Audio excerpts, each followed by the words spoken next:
Hello friends. आप सबका स्वागत है एक बार फिर से आपके अपने चैनल प्रोग्रामिंग इज फन में। मेरा नाम है इंद्रनील और हम बात कर रहे हैं पावरशेल बिगिनर सीरीज के बारे में। और इस पर्टिकुलर वीडियो में हम बात करेंगे पावरशेल के एडवांस पाइपलाइन और रिमोटिंग के बारे में। और ये इस पर्टिकुलर सीरीज का आखिरी वीडियो भी होने वाला है, क्योंकि जो बेसिक्स है पावरशेल की वो हमने सारी कवर कर ली हैं अब तक पिछले वीडियोस में। अगर आपने वीडियोस को नहीं देखा है तो मैं जो प्लेलिस्ट का लिंक है वो ऊपर कार्ड में दे दूंगा, मेक श्योर आप उसको चेक कर लें। और जहां तक बात है इस पर्टिकुलर वीडियो की, इसमें हम कवर करने वाले हैं for each loop, where object और सब कुछ।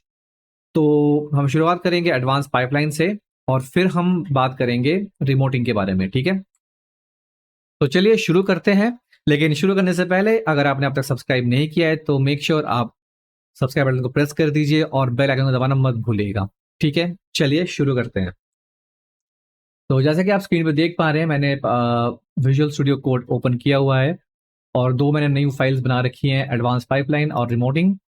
तो जो रिमोटिंग का कंसेप्ट है वो मैं आपको अपने लैब मशीन्स के थ्रू दिखाऊंगा। मेरे पास एक विंडोज क्लाइंट मशीन है विंडोज 11 पे और कुछ डोमेन कंट्रोलर्स हैं। तो हम उन मशीन्स पे रिमोट कमांड्स टेस्ट करेंगे, क्योंकि एक मशीन पे सिर्फ आप रिमोटिंग चेक नहीं कर सकते हैं। इसलिए मैंने एक छोटा सा लैब इन्वायरमेंट बना रखा है, ठीक है। तो आइए शुरुआत करते हैं एडवांस पाइपलाइन से। तो पाइपलाइन में हमने जो अब तक सीखा था कि पाइपलाइन कैसे काम करती है और उसको आप कैसे यूज कर सकते हैं। तो हम सबसे पहले बात करेंगे पाइपलाइन में वेयर ऑब्जेक्ट ऑपरेटर के बारे में, ठीक है। तो जैसे कि हम अब तक यूज करते आए हैं गेट सर्विस कमांड का, उसी को यूज करते हैं, ठीक है। तो हम करते हैं गेट सर्विस फिर पाइप और फिर लिखते हैं वेयर ऑब्जेक्ट। ये जो कमांडलेट है या फिर ऑपरेटर भी आप कह सकते हैं, ये एक स्क्रिप्ट ब्लॉक एक्सपेक्ट करता है आपसे। और इस स्क्रिप्ट ब्लॉक के अंदर आप जो भी लॉजिक लिखेंगे उस लॉजिक को मैच करता हुआ जितने भी सर्विसेज हैं वो सारे सर्विसेज आपको दिखा देगा, ठीक है।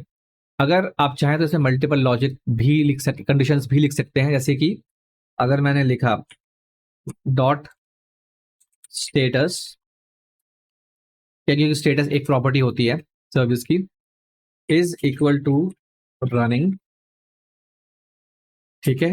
एंड, तो मैं यहाँ पे एंड या और ऑपरेटर्स जैसे ऑपरेटर्स को भी यूज कर सकता हूँ, ठीक है।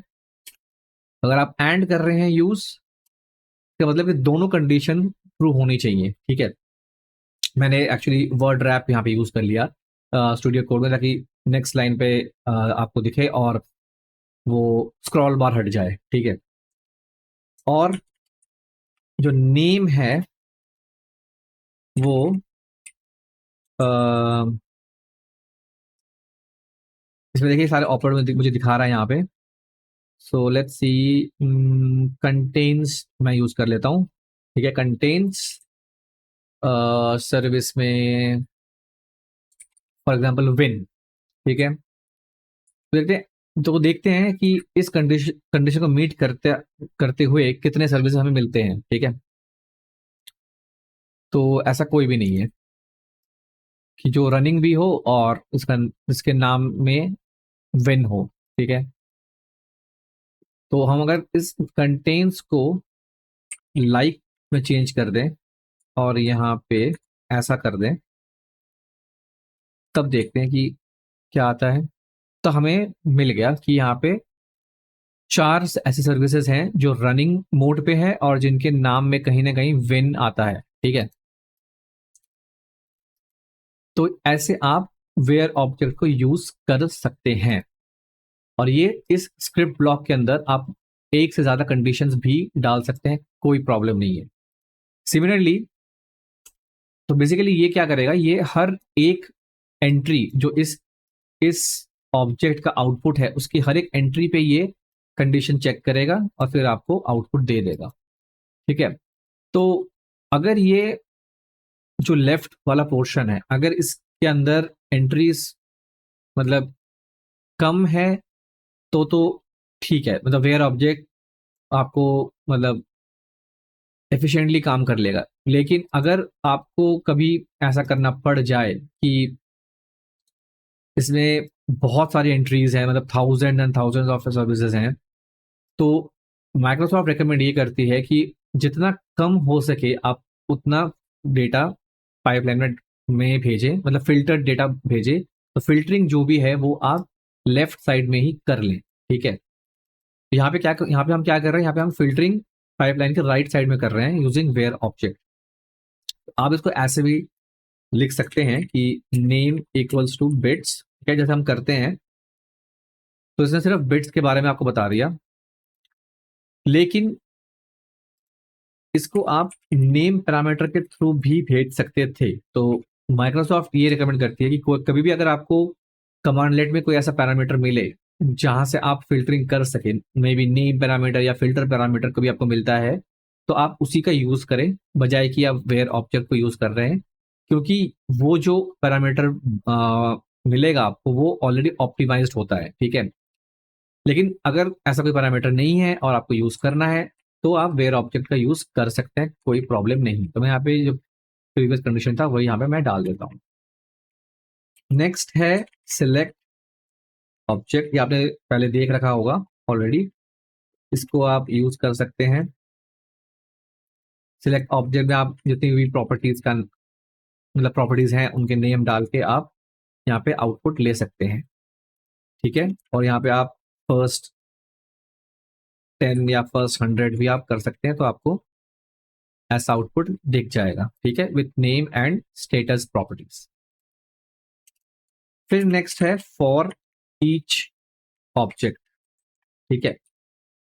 ये बेसिकली क्या करता है, ये बेसिकली हर एक एंट्री पे जो जो भी एंट्री आपके लेफ्ट हैंड साइड में है, तो अगर मेरे मशीन में 300 सर्विसेज चल रही हैं फॉर एग्जांपल, तो वो हर एक सर्विस पे ये ऑपरेशन करेगा जो भी आप इस ब्लॉक के अंदर डिफाइन करेंगे। तो मैं अगर कहूं कि हर एक ऑब्जेक्ट पे आए और मुझे सिर्फ ये प्रिंट कर दे राइट होस्ट में the service name is $_name, ठीक है। और मैंने इसको ऐसा क्यों लिखा, क्योंकि मुझे ये एक्सप्रेशन पहले रिजॉल्व करना है और उसका जो वैल्यू है वो मुझे आपको स्ट्रिंग में देना है। अगर मैं सिर्फ ये लिखूं तो देखिए इसका कलर चेंज हो गया है और ये प्रॉपर्टीज समझ नहीं पा रहा है कि ये क्या चीज है, ठीक है। तभी मैंने इसको पहले पैरेंथेसिस में रैप किया विथ $। और अब ये क्या करेगा, अब ये पहले $नेम की जो वैल्यू है, और आपको पता होगा कि ये मेरा पाइपलाइन वेरिएबल है, इसका दूसरा नाम होता है PS आइटम। आप चाहे तो PS आइटम या फिर $_ कोई सा भी यूज कर सकते हैं।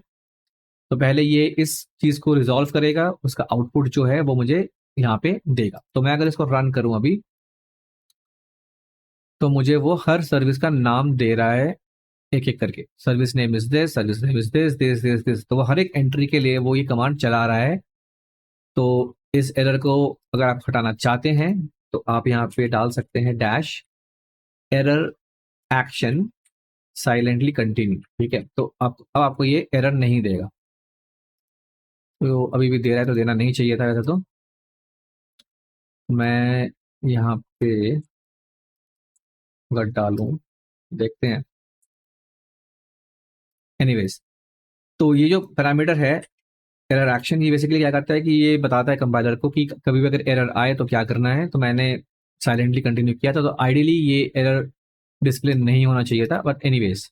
लेकिन जो फॉर ईच ऑब्जेक्ट का काम है वो आपको समझ में आ गया होगा। तो अगर आप चाहें कि आपको हर एक सर्विस स्टॉप करनी है, तो फॉर ईच ऑब्जेक्ट की मदद से अगर आप यहाँ पे लिखें सेट सर्विस स्टॉप या सेट सर्विस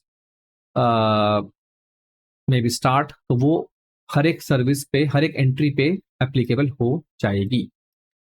तो ये बात हो गई आपके फॉर ईच ऑब्जेक्ट्स के बारे में, ठीक है। अब हम बात करते हैं पाइपलाइन में पाइपलाइन इनपुट्स के बारे में कि कितने टाइप के इनपुट्स होते हैं, ठीक है। उसके लिए मैं क्या करूंगा, मैं एक यहाँ पे विंडो शेल खोल लेता हूं, ठीक है, ताकि आपको मैं आसानी से दिखा सकूं। तो यहाँ मैं टाइप करता हूँ गेट हेल्प और गेट सर्विस और लेट्स से फुल। ठीक है, तो यहाँ पे अगर आप देखें जो पैरामीटर की लिस्ट है, यहाँ पे मेरे पास एक पैरामीटर है नेम, जो कि सिस्टम डॉट स्ट्रिंग टाइप का है, मल्टीपल वैल्यूज एक्सेप्ट करता है और ये पाइपलाइन से इनपुट भी एक्सेप्ट करता है क्योंकि इसकी वैल्यू ट्रू है प्रॉपर्टी की। और ये दो तरह से वैल्यू ले सकता है, इधर बाय प्रॉपर्टी नेम, तो कोई इनपुट में ऐसी प्रॉपर्टी हो जिसका नाम इस वैल्यू से मैच करता हो, अगर उसका नाम भी नेम है तो ही ये कैच करेगा। अदरवाइज अगर उसकी वैल्यू जो इनकमिंग वैल्यूज है उनमें से कोई वैल्यू इसको बिलोंग करती है, इस टाइप को बिलोंग करती है, तो वो भी काम करेगी। इसका क्या मतलब है मैं भी दिखा देता हूं। अगर मैं यहाँ पे एक एरे बनाऊं, ठीक है, और लिखूं बिट्स और विन आर एन, ठीक है, तो ये मेरा एक मतलब डमी एरे बन गया।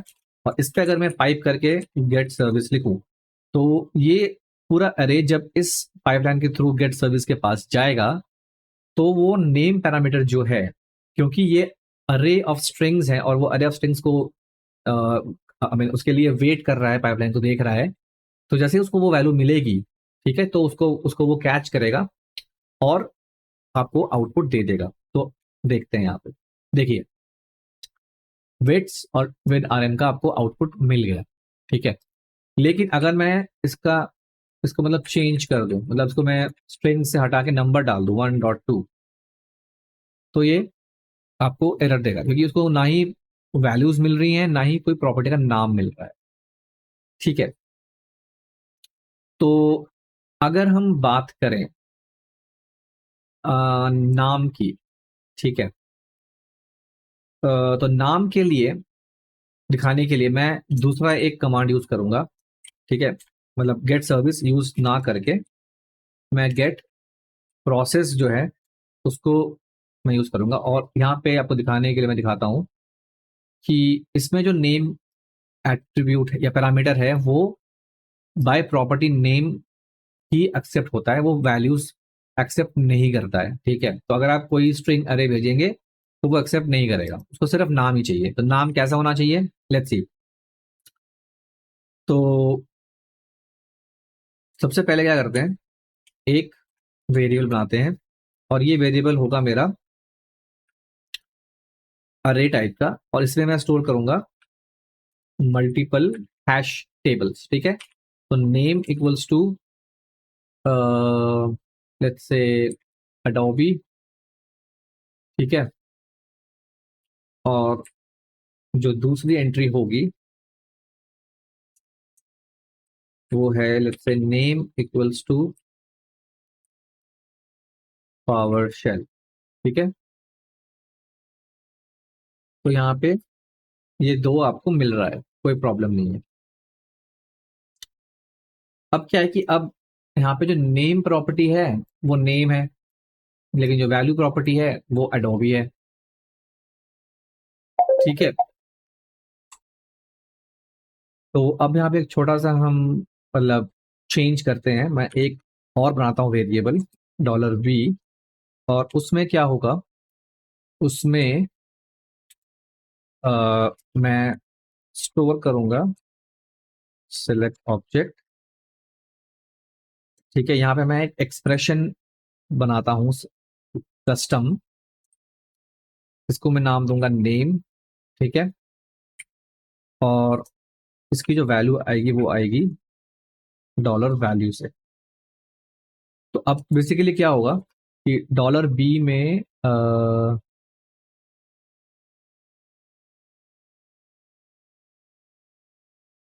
जो है वो एम्प्टी हो गया है यहाँ पे, लेकिन मुझे यहाँ पे कॉलम मिल गया था, तो इसकी जो वैल्यू आनी चाहिए थी वो इस कॉलम से आनी चाहिए थी। लेट्स सी, तो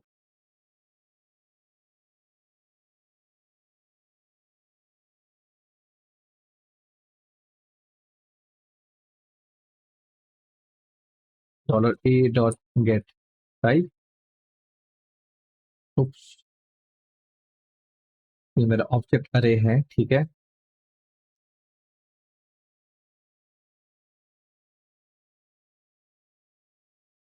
$a में मैं क्या करूंगा, सिलेक्ट ऑब्जेक्ट वैल्यू,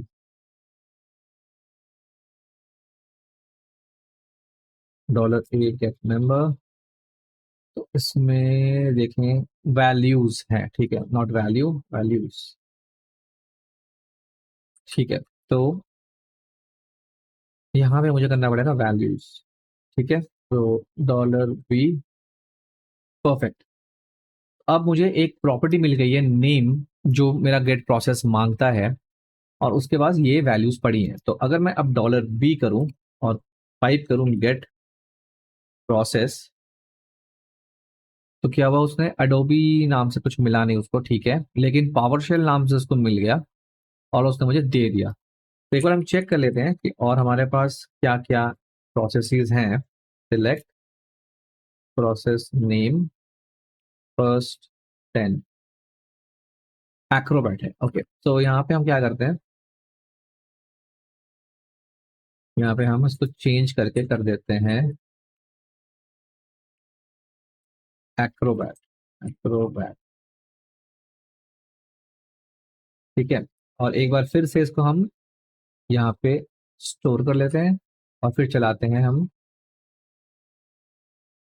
ये कमांड। अब देखिए, अब आपको क्या हुआ कि उसने नेम जो पैरामीटर था वो बाय प्रॉपर्टी वैल्यू एक्सपेक्ट कर रहा था। तो क्योंकि प्रॉपर्टी की वैल्यू जो है वो सेम है, नेम है यहाँ पे बेसिकली, अगर मैं $b दिखाऊं आपको, तो उसने ये एक्रोबैट और पावरशेल की मदद से मुझे यहाँ पे आउटपुट दे दिया। लेकिन अगर ये नेम कुछ और होता, अगर ये होता सपोज डिस्प्ले नेम, ठीक है, तो अब $b में क्या है, डिस्प्ले नेम है, वैल्यू सेम है। तो अगर मैं अब चलाऊं तो वो नहीं ले पा रहा है, क्योंकि जो नाम होना चाहिए इनपुट में वो पैरामीटर नेम से मैच होना चाहिए, तभी वो उसको कैच करेगा, अदरवाइज नहीं करेगा, ठीक है। तो अब हम दोबारा एक बार जाते हैं और डिस्प्ले नेम को चेंज करके नेम कर देते हैं, और अब ये आपको प्रॉपर आउटपुट दे देगा, ठीक है। तो ये हो गया बेसिकली एडवांस पाइपलाइन का कंसेप्ट। तो अगर आपने पावरशेल बेसिक पाइपलाइन और ये समझ लिया, तो आप अपना कस्टम फंक्शन बना सकते हैं, जिसमें आपको आप मतलब ये डिसाइड कर सकते हैं कि आपका पाइपलाइन से जो इनपुट आ रहा है वो बाय वैल्यू यूज हो या बाय प्रॉपर्टी नेम यूज हो। तो कैसे करना है, उसके लिए हम बनाएंगे एक न्यू फंक्शन अपने विजुअल स्टूडियो कोड में, और उस फंक्शन में हम बेसिकली ये फेच करेंगे कि सिस्टम का अप टाइम क्या है, ठीक है। तो आइए बनाते हैं बहुत जल्दी से, और उसी फंक्शन को हम यूज करेंगे अपने रिमोटिंग एग्जाम्पल में, ठीक है। तो मैं एक बार करता हूँ क्लियर होस्ट, ताकि ये क्लियर हो जाए, ठीक है। फंक्शन नाम देते हैं शो अप टाइम, और ये एक पैरम ब्लॉक एक्सेप्ट करेगा, ठीक है। पैरामीटर में ये लेगा कंप्यूटर नेम, ठीक है। और इसका मैं अगर टाइप स्पेसिफाई कर दूं तो ये टाइप होगा स्ट्रिंग अरे। इस ऐसे आप किसी भी पैरामीटर का टाइप डिफाइन कर सकते हैं उसके सामने डाल के, ठीक है। और यहाँ पे मैं करूंगा पैरामीटर एट्रीब्यूट, जहां पे मैं इसको मैंडेटरी नहीं बनाऊंगा, जैसे जो डिफॉल्ट होगा वो होगा लोकल होस्ट। लेकिन यहाँ पे मैं करूंगा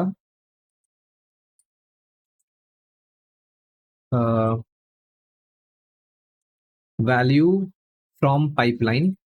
तो यहाँ पे आप देखेंगे वैल्यू फ्रॉम पाइपलाइन और value from pipeline by property name. तो जो वैल्यू फ्रॉम पाइपलाइन है ये है बाय वैल्यू, ठीक है।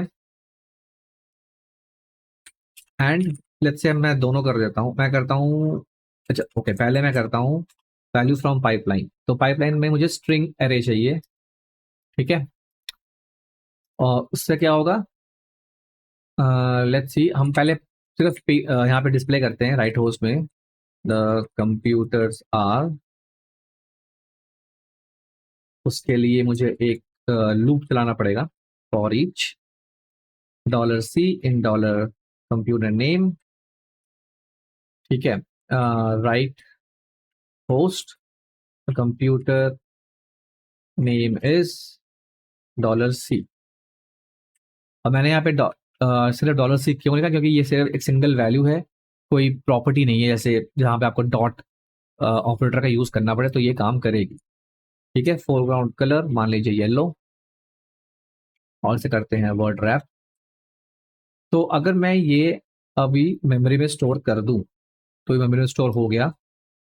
मैं करता हूँ शो अप टाइम और सिर्फ रन करता हूँ computer name is local host. ठीक है, या फिर लोकल होस्ट की जगह आप इसको ऐसे भी कर सकते हैं, कंप्यूटर नेम, तो ये आएगा $ENV। ठीक है, तो ये बेसिकली क्या करेगा, आपका जो लोकल मशीन है उसका नाम आपको यूज कर लेगा। ठीक है, so the computer name is family PC, जो मैं पीसी अभी यूज कर रहा हूँ उसका नाम है फैमिली पीसी। तो वो आपको दिखा रहा है। लेकिन अगर मैं इसको एक स्ट्रिंग अरे भेजूँ, DC1 कॉमा Win10, ठीक है, और पाइप करूं, तो आपको क्या दिखा रहा है, आपको दिखा रहा है कंप्यूटर नेम इज Win10। सिर्फ सेकंड जो लास्ट एंट्री है वो दिखा रहा है, आपको DC1 की एंट्री नहीं दिखा रहा है। ऑल उसको मिल रही होगी लेकिन वो आपको नहीं दिखा रहा है। क्यों नहीं दिखा रहा है? क्योंकि ये ब्लॉक सिर्फ लास्ट एंट्री को स्टोर कर रहा है। तो अगर आप चाहते हैं कि जितनी भी एंट्रीज आपको मिले वो सब ये बेसिकली जो कंडीशन है वो सब पे चले, या फिर ये जो स्क्रिप्ट ब्लॉक है वो सब के लिए एग्जीक्यूट हो, तो उसके लिए आपको क्या करना पड़ेगा, आपको इस पर्टिकुलर फंक्शन में आपको 3 ब्लॉक्स डिफाइन करनी पड़ेंगी। एक है बिगिन ब्लॉक, एक है प्रोसेस ब्लॉक, और एक है एंड ब्लॉक। तो बिगिन ब्लॉक जो होता है जब जो रन होता है एक बार जब आपका स्क्रिप्ट एग्जीक्यूट या फिर जब ये फंक्शन कॉल हो रहा हो। ठीक है, बिगिन ब्लॉक कॉल्ड। ठीक है, foreground colour let's say green. और सिमिलरली एंड ब्लॉक भी जो होता है वो भी होता है एक बार कॉल, जब जब आपका फंक्शन खत्म खत्म हो रहा हो। ठीक है, एंड ब्लॉक कॉल। और बीच में ये प्रोसेस ब्लॉक उतनी बार कॉल होगा जितनी आप एंट्रीज इसको भेज रहे हैं इस पैरामीटर में। ठीक है, तो यहाँ पे मैं अगर तीन एंट्री भेजूंगा तो ये प्रोसेस ब्लॉक 3 बार चलेगा, और 3 बार के लिए मुझे फॉर ईच की जरूरत नहीं है यहाँ पे। ठीक है, मैं यहाँ पे सिर्फ कंप्यूटर नेम लिखूंगा तो भी चलेगा। ठीक है, तो मैं इसको सिलेक्ट करता हूँ सबको और करता हूँ रन। अब देखिए अब क्या हुआ कि पहले बिगिन ब्लॉक कॉल हुआ एक बार, फिर DC1 मुझे मिला, फिर मुझे मिला Windows 10, और फिर रन हुआ एंड ब्लॉक। ठीक है, तो कभी भी आपको अगर कोई क्लीन अप करना है, कुछ करना है, तो आप वो एंड ब्लॉक में कर सकते हैं। कोई आपको वेरिएबल इनिशियलाइज करना है, कुछ भी करना है, इनिशियलाइजेशन, वो आप बिगिन ब्लॉक में कर सकते हैं। मान लो आपको लॉग इन करना है किसी पोर्टल पे, आप किसी सेशन में, तो वो सब आप बिगिन ब्लॉक में कर सकते हैं, और सेशन से लॉग आउट करना है तो आप एंड में कर सकते हैं। तो ऐसे आप मल्टीपल एंट्रीज को हैंडल कर सकते हैं आपके अपने कस्टम फंक्शन में। ठीक है, तो अब ये वैल्यू फ्रॉम पाइपलाइन मतलब बाय वैल्यू हो चुकी है। ठीक है, बाय बाय वैल्यू एक्सेप्ट करता है। और अगर आप हेल्प देखें इसका, get help show up time full, और उससे पहले करते हैं इसको क्लियर एक बार। तो यहाँ पे आपको दिखेगा कि कंप्यूटर नेम जो पैरामीटर है वो ट्रू है बाय वैल्यू के लिए। ठीक है, उसे कर देते हैं कैपिटल ऐसे। ठीक है, तो अब अगर हमें बाय प्रॉपर्टी चाहिए, प्रॉपर्टी नेम चाहिए, उसके लिए क्या करना पड़ेगा, उसके लिए हमें करना पड़ेगा यहाँ पे थोड़ा सा चेंज। ठीक है, मैंने दूसरा पैरामीटर यूज कर लिया, value from pipeline by property name. बाकी सब कुछ सेम है, कोई प्रॉब्लम नहीं है। ठीक है, तो मैं अगर अभी ऐसे चलाऊं इसको, ये मैं हटा देता हूं, तो आपको आउटपुट नहीं मिल रहा है बिकॉज कोई पैरामीटर नेम नहीं है। ठीक है, तो सबसे पहले हमें क्या करना पड़ेगा, हमें एक बनाना पड़ेगा वेरिएबल। तो आइए बनाते हैं, सेम मतलब जो एग्जांपल हमने वहां लिया था वही कर लेते हैं क्विकली। या फिर एक काम कर सकते हैं। तो एनीवेज चलो हम वही कर लेते हैं। ठीक है, name equals to DC1 comma name equals to Win10।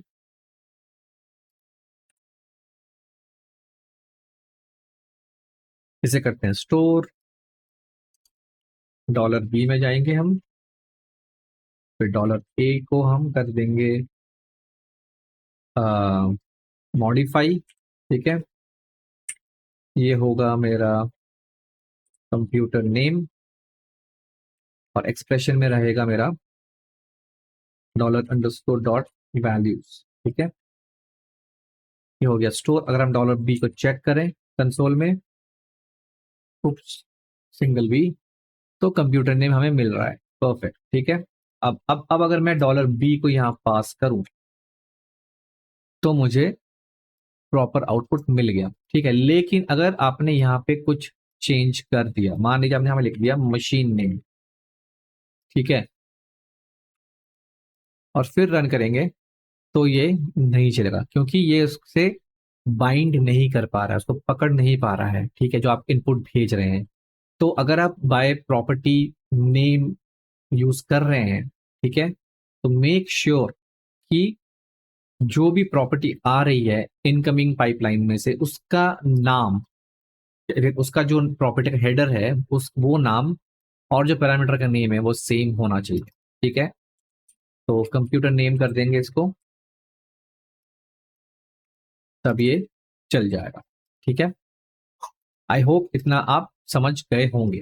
तो इसी स्क्रिप्ट को हम थोड़ा सा मॉडिफाई करते हैं और फिर हम बात करेंगे रिमोटिंग के बारे में। तो इस स्क्रिप्ट में मैं बेसिकली राइट होस्ट नहीं करने वाला हूँ। ठीक है, और यहाँ पे भी मैं कुछ नहीं करने वाला हूँ। तो और बिगिन ब्लॉक और एंड ब्लॉक को लिखना जरूरी कंपलसरी नहीं है, अगर आप चाहें तो सिर्फ प्रोसेस ब्लॉक को भी अ, डाल सकते हैं। ठीक है, लेट्स सी कोई एरर आता है नहीं आता है, कोई एरर नहीं है। ठीक है, यहाँ पे क्या होगा, यहाँ पे मैं करूंगा गेट CIM इंस्टेंस, ये एक इनबिल्ट कमांडलेट है। यहाँ पे मैं ये एक्चुअली कंप्यूटर नेम लेता है स्ट्रिंग ऑब्जेक्ट के फॉर्म में। तो मैं यहाँ पे पास कर दूंगा $कंप्यूटर नेम। ठीक है, और यहाँ से मैं कर दूंगा सिलेक्ट ऑब्जेक्ट। इसमें मुझे मिलता है last boot up time. Let's see, एक बार चला के देखते हैं कि इसमें मिलता है या नहीं मिलता है। तो मैं ये सारा कोड करता हूँ कमेंट। ठीक है, और यहाँ मैं एक लाइन ऐड कर देता हूँ अपने फंक्शन को कॉल करने के लिए। ठीक है, Ctrl+A, F8, class name. Okay, class name मैंने यहाँ पे छोड़ दिया, वो डालना जरूरी है। क्लास ऑन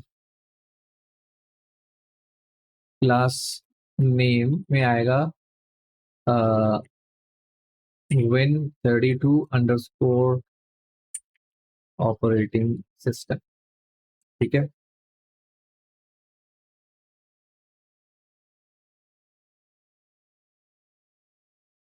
अब एक बार ना सबको करते हैं क्लियर और मैं दोबारा चलाता हूँ इसको। तो आप देखेंगे आपको लास्ट बूट टाइम मिल गया इस पर्टिकुलर मशीन का, क्योंकि मैंने कुछ पास नहीं किया था तो उसने बाय डिफॉल्ट लोकल मशीन का नाम यूज करके आपको आउटपुट दे दिया। ठीक है, तो ये हमारा स्क्रिप्ट चल रहा है। ठीक है, और अगर मैं इसको पैरामीटर दूं, फॉर एग्जांपल मैं कंप्यूटर नेम में लिखूं ठीक है, like let's say local host comma local host comma family PC. तीनों में सेम आउटपुट आएगा, लेकिन एक बार चेक कर लेते हैं ये 3 बार चल रहा है या नहीं चल रहा है। परफेक्ट, तो ये 3 बार एग्जीक्यूट हो रहा है, कोई प्रॉब्लम नहीं। अब हम क्या करते हैं, अब हम करते हैं इस पर पूरे फंक्शन को कॉपी और इसको पेस्ट करते हैं हमारे रिमोट मशीन पे। ठीक है, तो मेरा विंडोज 11 का क्लाइंट मशीन है, यहाँ पे चल रहा है। यहाँ मैंने पावरशेल आईसी ओपन किया हुआ है, मैंने यहाँ पे पेस्ट कर दिया। ठीक है, अब ये कमांड रिमोटली एग्जीक्यूट करने के लिए आपके रिमोट मशीन पे एक जो विन आरएम सर्विस है वो रनिंग में होनी चाहिए। तो हम एक बार चेक कर लेते हैं कि जो हमारा डीसी है, ये डीसी नंबर ये वाला जिसका आईपी एड्रेस है 10.0.0.11, इस पे विन आरएम रन कर रही है या नहीं कर रही है। विन आरएम रनिंग है, परफेक्ट। तो होस्ट नेम क्या है, DC1 कंट्रोसर। ठीक है, तो मैं जाता हूँ यहाँ पे। ठीक है,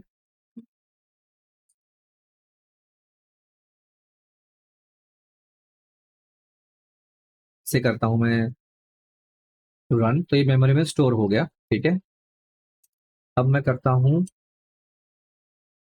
एक एरे बनाता हूँ। ठीक है, इसमें पहला नाम जो आएगा DC1 डैश कंटोसो कॉमा, इसका नाम है मेरे ख्याल से Win11 कंटोसो। यहाँ से कॉपी कर लेते हैं और डालते हैं यहाँ पे। ठीक है, पाइप करके हम चलाते हैं शो अप टाइम, और ध्यान रहे ये वैल्यू फ्रॉम पाइपलाइन में प्रॉपर्टी नेम है, तो इसको मैं हटा देता हूँ। मैं करता हूँ बाय वैल्यू फ्रॉम पाइपलाइन। ठीक है, मुझे वैल्यूज चाहिए, मुझे प्रॉपर्टी नेम से नहीं करना रन। ठीक है, और पहले इसे करते हैं स्टोर, हो गया। अब इसको लैंग्वेज करते हैं एक्जीक्यूट। ओके, ये कह रहा है access is denied, the client cannot connect service running. तो इस पर्टिकुलर मशीन पे शायद विन आरएम सर्विस नहीं चल रही है, देख लेते हैं। ये स्टॉप्ड है। ठीक है, तभी हमें सेकंड मतलब खुद के लिए एरर आया, लेकिन पहले वाले में इसलिए एरर आया क्योंकि हमारे पास राइट्स नहीं है। उस राइट के लिए बेसिकली मैं क्या करूंगा, मैं लॉग इन करूंगा एडमिन अकाउंट से। ठीक है, तो आप मुझे 1 मिनट का टाइम दीजिए। पहले इसको करते हैं स्टार्ट सर्विस विन आरएम, तो ये स्टार्ट हो चुकी होगी। परफेक्ट, अब हम करते हैं इस स्क्रिप्ट को save, for example let's say C drive में बूट टाइम। ठीक है, अब हम करते हैं यहाँ से लॉग आउट। ठीक है, तो लॉग इन करने के लिए मैं सेव्ड को हटा देता हूँ, क्रेडेंशियल को सेव की जरूरत नहीं है। और यहाँ पे मैं लॉग इन करता हूँ अपने दूसरे अकाउंट से, जो मेरा एडमिन अकाउंट है। ठीक है, और अब आप देखेंगे कि जब मैं वो स्क्रिप्ट चलाऊंगा तो वो स्क्रिप्ट आपको प्रॉपर आउटपुट देगी। ठीक है, और तभी मैंने उस स्क्रिप्ट को सी ड्राइव पे सेव किया हुआ है। तो चलिए रन करते हैं, मैं जाता हूँ यहाँ पे, और उससे पहले एक पावर शेल भी ओपन कर लेते हैं। कहाँ गया पावर शेल। ठीक है, मैं नॉर्मल शेल ओपन कर लेता हूँ, और उसका जो फॉन्ट है काफ़ी छोटा आ रहा है, तो उस फॉन्ट को हम थोड़ा बड़ा कर सकते हैं क्या। कहाँ गया, डिफॉल्ट्स में अपीयरेंस में फॉन्ट साइज को करते हैं 36 और करते हैं सेव। ठीक है, तो बड़ा हो गया, परफेक्ट। अब हम करेंगे रन, बूट टाइम को। तो देखिए यहाँ आपको दोनों का बूट टाइम दिख गया। यहाँ पे हम आप एक और चीज ऐड कर सकते हैं, मशीन का नाम जो हमने ऐड नहीं किया था। चलिए वो भी कर लेते हैं। अब हम चलाएंगे आईएससी के थ्रू।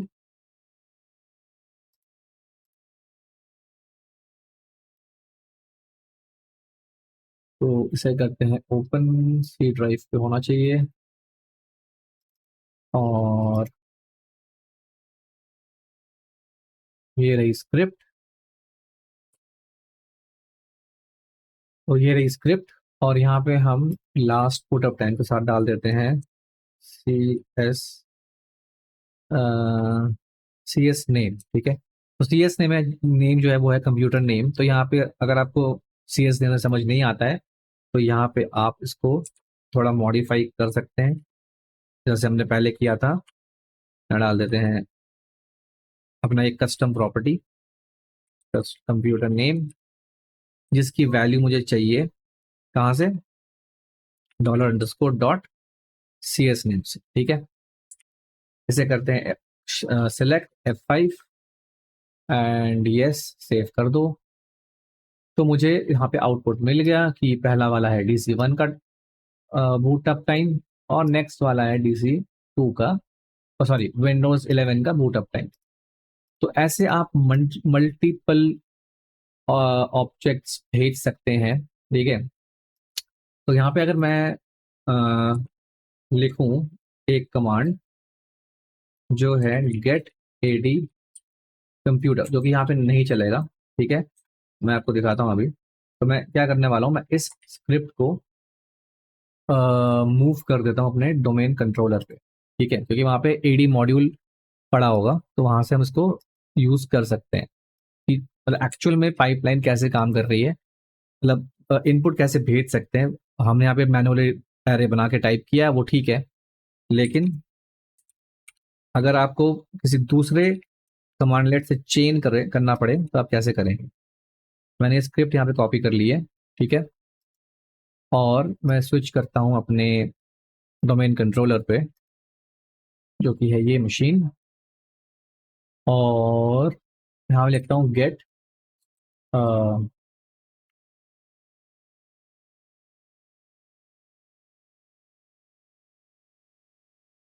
ठीक है। तो यहाँ पे एक मुझे आउटपुट मिल गया लोकल मशीन का, लेकिन ये जो फंक्शन है उसको मुझे यहाँ पे, ओके, तो अब ये मेमोरी में स्टोर हो गया। जब चलाएंगे तो आपको आउटपुट मिलेगा, लेकिन मैं चलाऊंगा पहले गेट एडी कंप्यूटर, फिल्टर में करते हैं सेलेक्ट ऑल। ठीक है, और आउटपुट तो मुझे ये मिलता है। ठीक है, इतने कंप्यूटर्स हैं मेरे एनवायरनमेंट में, मैं मुझे सिर्फ ये नाम चाहिए। ठीक है, तो मैं क्या करूँगा, करूँगा filter all, select object and name. अगर मैं इतना करूं तो आप देखेंगे कि मेरा जो शो अप टाइम है वो काम नहीं करेगा। क्यों नहीं करेगा, क्योंकि यहाँ पे आप एक प्रॉपर्टी भेजे हैं जिसका हेडर है नेम। तो आपको यहाँ पे एक फॉर ईच लूप चलाना पड़ेगा। तो फॉर ईच ऑब्जेक्ट, ठीक है, और इस के अंदर आपको बताना पड़ेगा कि कंप्यूटर नेम को वो कहाँ से फेच करे। वो फेच करेगा $नेम से। ठीक है, तो अब जितनी कंप्यूटर उसको मिल जाएंगी उसका वो दिखा देगा, जो नहीं मिलेंगी उसके लिए फेल हो जाएगा। ठीक है, तो देखते हैं। DC1 DC2 तो मिलना चाहिए, और विंडोज 11 भी मिलना चाहिए। लेट्स सी, सॉरी, $_,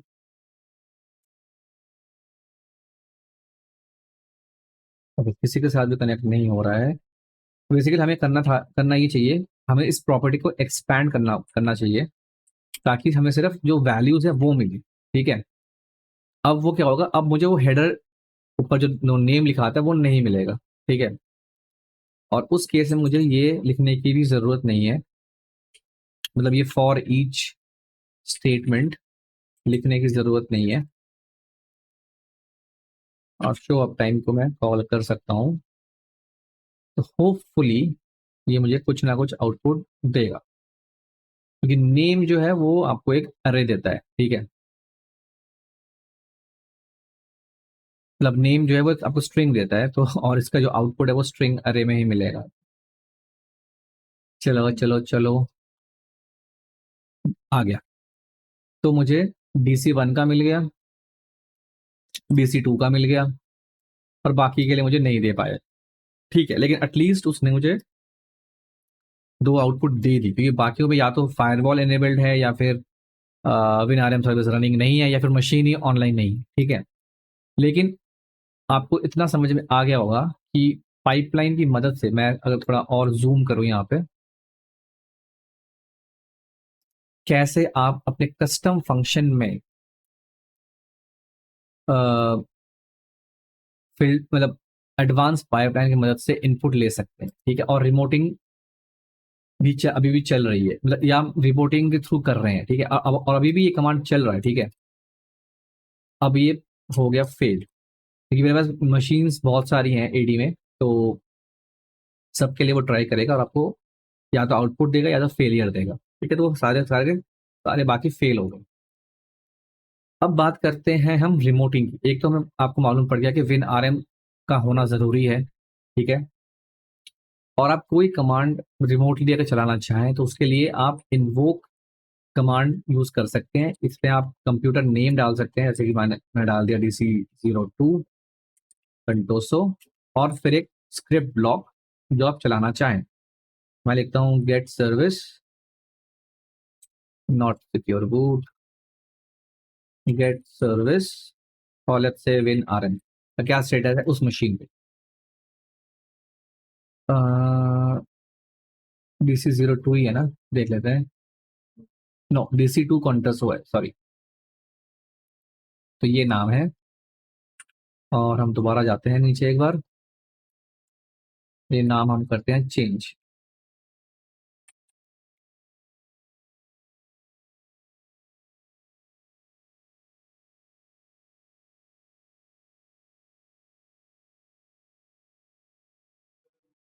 तो आपको यहाँ पे आउटपुट मिल गया, ठीक है। मुझे लगा कि शायद ये फेल हो गया, लेकिन वो एक्चुअली ऊपर स्क्रॉल हो गया था अपने आप। यहाँ मुझे आउटपुट मिल गया DC2 का, ठीक है। मैं भी DC1 पे हूँ। मैं तो दिखाऊँ आपको, मैं भी DC1 पे हूँ। मैंने वहां से रिमोट कमांड एग्जीक्यूट करी। मैं यहाँ से कुछ भी कर सकता हूँ, मैं अगर चाहूँ तो यहाँ से रिमोट कमांड एग्जीक्यूट करके सर्विस को स्टॉप कर सकता हूँ, स्टार्ट कर सकता हूँ, ठीक है। या फिर अगर मैं एक स्क्रिप्ट यहाँ बनाऊँ इस मशीन पे, और उसको मैं रिमोटली भी रन कर सकता हूँ। अगर आपको देखना है तो मैं आपको दिखा देता हूँ अभी। एक बनाते हैं फटाफट छोटा सा स्क्रिप्ट यहाँ पे, ठीक है। इसका नाम देते हैं टेस्ट, और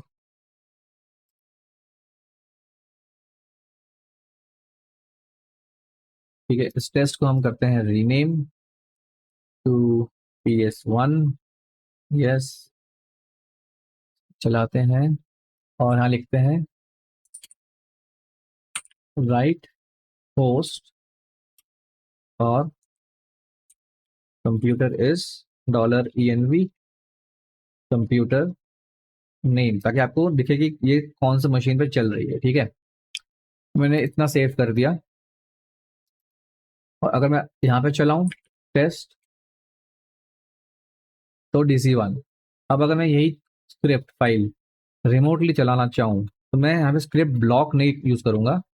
मैं यहाँ यूज करूंगा एक अलग पैरामीटर जिसका नाम है फाइल पाथ, और यहाँ दूंगा मैं C ड्राइव टेस्ट। तो कंप्यूटर ने आपको मिला क्या, DC2। तो ये प्रूफ करता है कि आप रिमोटली कमांड एग्जीक्यूट कर पा रहे हो, ठीक है। अगर मैं विन उस पे जाऊं, Win11 पे जाऊं, तो क्या ये चलती है, लेट्स सी। Win11 उस पर शायद फेल हो जाए, क्योंकि वहां पे शायद फायरवॉल रनिंग है, ठीक है।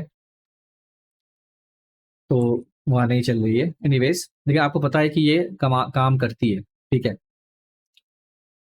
अब इसमें एक प्रॉब्लम ये है कि ये जो अब डैश कंप्यूटर नेम लिख रहे हैं, ये जो सेशन बन रहा है, ये टेम्परेरी सेशन है, ठीक है। तो जैसे ही ये कमांड एग्जीक्यूट कंप्लीट होता है एग्जीक्यूशन, तो वो सेशन अपने आप हो जाता है क्लोज।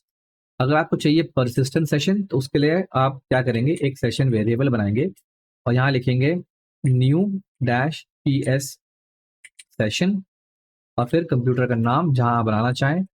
तो मान लीजिए मैंने लिखा DC2 डैश कंटोसो, ठीक है। अब मैं क्या करूंगा कि दिखाने के लिए कि परसिस्टेंट है, एक तो मैं इस पे डायरेक्टली रिमोट ले सकता हूं। कैसे? Enter dash P S session और फिर सेशन में डालूंगा डॉलर सेशन। तो मैं अब DC2 के शेल पे चला गया हूँ, ठीक है। तो ये जो भी मैं यहाँ पे लिख रहा हूँ वो डायरेक्टली DC2 पे रन हो रहा है, ठीक है। करते हैं क्लियर। तो आपको डायरेक्टली DC2 पे आप कमांड चला रहे हैं, ठीक है। सब चल रहा है परफेक्ट। और लिखेंगे एग्जिट, तो आप वापस आ जाएंगे। लेकिन सेशन जो है वो वेरिएबल अभी भी आपके पास है, स्टेट है ओपन, ठीक है। तो अगर मैं चाहूं कि इन्वोक कमांड करूं और यहाँ पे एक ऑप्शन है, पैरामीटर है सेशन का, तो यहाँ पे अगर आप सेशन डाल दें, ठीक है, और फिर कोई स्क्रिप्ट ब्लॉक चलाए, मान लीजिए मैं लिख दिया डॉलर वार इक्वल्स टू 123, ठीक है। तो ये लाइन एग्जीक्यूट हो गई। और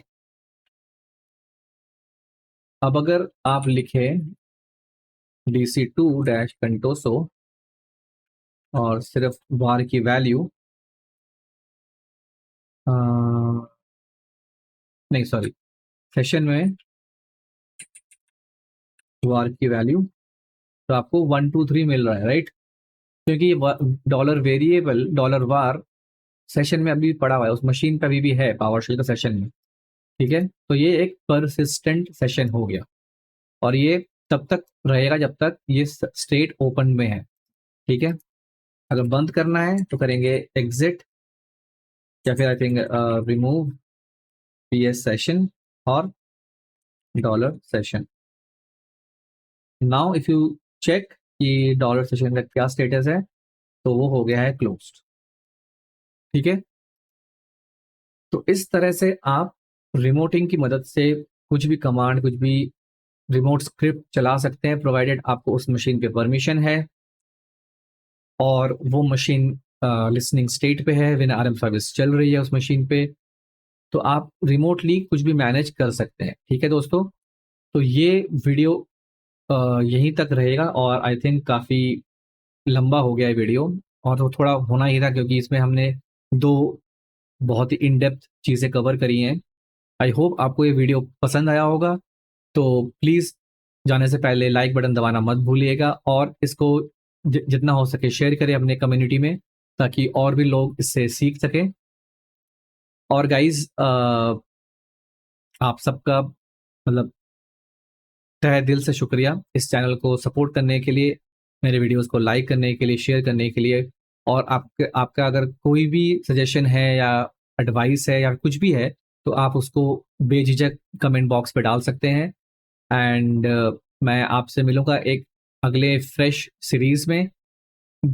लेकिन वो सीरीज क्या होने वाली है वो अभी मैंने डिसाइड नहीं किया है, शायद अजोर में भी देखते हैं। और वो सीरीज नॉर्मल इंग्लिश लैंग्वेज में होने वाली है।